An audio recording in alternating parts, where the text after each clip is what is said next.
Hello, fourth grade. Welcome to your first Media Center lesson of your new homeschooling regiment. I hope you guys are staying safe, inside, enjoying this time with your family, and by now have gotten a little used to homeschooling. Now, today we are going to talk about tone and mood of a piece of writing. Now, the first things first, I want you guys to go to Brain Pop, and I want you to watch the Brain Pop on tone and mood. If you haven't done that yet, go ahead and pause this video, go watch that, and come back. Okay, so now that you're caught up, tone conveys emotion, right? How a character may feel.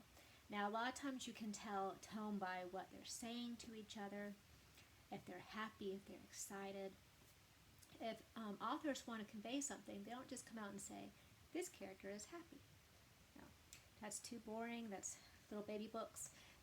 With you guys are going to, someone's going to say, oh, and he angrily shoved little Jimmy out of the way and said with a harsh voice, don't come near me again.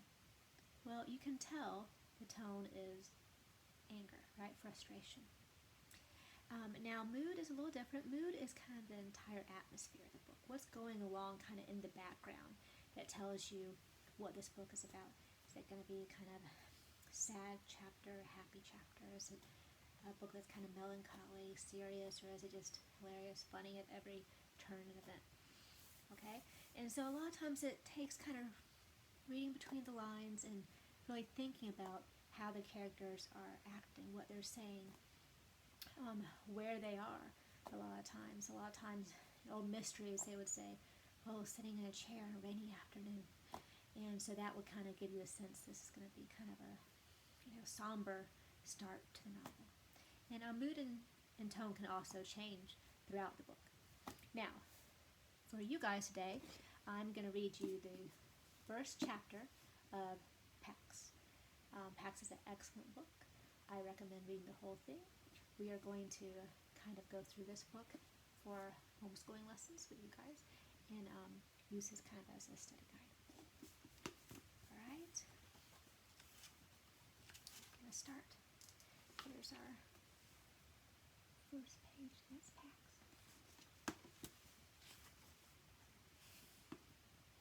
The fox felt the car slow before the boy did, as he felt everything first, through the pads of his paws, along his spine, and the sensitivity of his whiskers.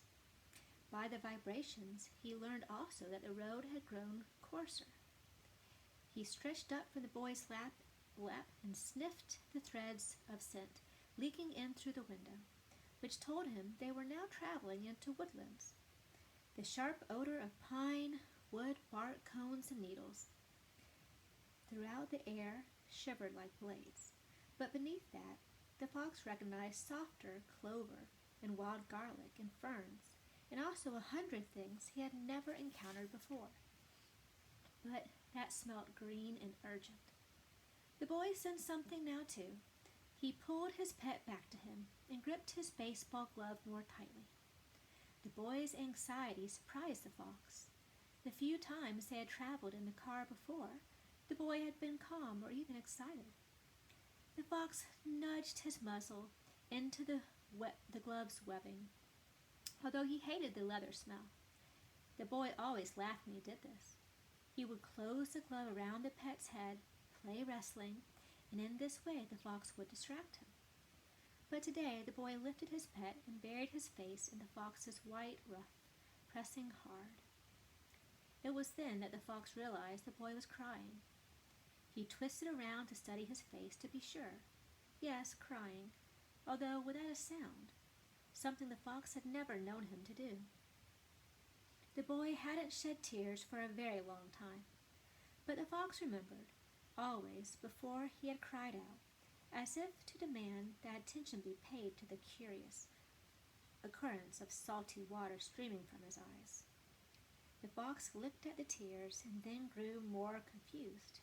There was no scent of blood, He squirmed out of the boy's arm to inspect the human more carefully, alarmed that he could have failed to notice an injury, although his sense of smell was never wrong. No, no blood, not even under skin pulling of a bruise, or the marrow leak of a cracked bone, which had happened once. The car pulled to the right, and the suitcase beside them shifted. By its scent, the fox knew it held the boy's clothing and things from his room he handled most often. The photo he kept on top of his bureau, and the items he hid in the bottom drawer. He pawed at the corner, hoping to pry the suitcase open enough for the boy's weak nose to smell these favorite things and be comforted. But just then, the car slowed again, this time to a rumbling crawl. The boy slumped forward, his head in his hands. The fox's heartbeat climbed, and the bushy hairs of his tail lifted. The charred meadow scent of the father's new clothing was burning his throat. He leaped to the window and scratched at it. Sometimes at home the boy would raise a similar glass wall if he did this. He always felt better when the glass wall was lifted. Instead, the boy pulled him down onto his lap again and spoke to his father in a begging tone. The fox had learned the meaning of many human words, and he heard him use one of them now. No. Often the no word was linked to one of the two names he knew, his own and the boy's. He listened carefully, but today it was just the no, pleaded to the father over and over. The car jutted to a full stop and tilted off to the right, a cloud of dust rising beyond the window. The father reached over the seat again, and after saying something to his son in a soft voice that didn't match his hard-line scent, he grabbed the fox by the scruff of the neck. The boy did not resist, so the fox did not resist. He hung limp and vulnerable in the man's grasp. Although he was now frightened enough to nip, he would not displease his humans today. The father opened the car door and strode over gravel and patchy weed to the edge of the wood. The boy got out and followed. The father set the fox down, and the fox bounded out of his reach. He locked his clays on the two humans, surprised to notice that they were nearly the same height now. The boy had grown very tall recently. The father pointed to the woods. The boy looked at his father for a long moment, his eyes streaming again, and then he dried his face with the neck of his t-shirt and nodded. He reached into his jeans pocket and withdrew an old plastic soldier, the fox's favorite toy. The fox came to alert, ready for the familiar game. His boy would throw the toy, and he would track it down, a feat the boy always seemed to find remarkable. He would retrieve the toy and wait with it in his mouth until the boy found him and took it back to toss again. And sure enough, the boy held the toy soldier aloft and then hurled it into the woods. The fox's relief, they were only here to play the game. That made him careless. He streaked towards the woods without looking back at his humans. If he had, he would have seen the boy wrench away from his father and cross his arms over his face, and he would have returned. Wherever his boy needed protection, distraction, affection, he would have offered. Instead, he set off after the toy, finding it was slightly more difficult than usual, as there were so many other fresher odors in the woods, but only slightly after all. The scent of the boy was also on the toy, that scent he could find anywhere. The toy soldier lay face down at the root of a butternut tree, as if he had pitched it himself there in despair. His rifle, its end pressed tirelessly against his face, was buried to the hilt in leaf litter. The fox nudged the toy free, took it between his teeth, and rose on his haunches to allow his boy to find him. In the still woods, the only movements were bars of sunlight glittering like green glass through the leaves. He stretched higher. There was no sign of his boy. A prickle of worry shivered up the fox's spine. He dropped the toy and barked. There was no response. He barked again, and again answered only by silence. If this was a new game, he did not like it. He picked up the toy soldier and began to retrace his trail. As he looped out of the woods, a jay streaked in above him, shrieking. The fox froze. His boy was waiting to play the game. But birds.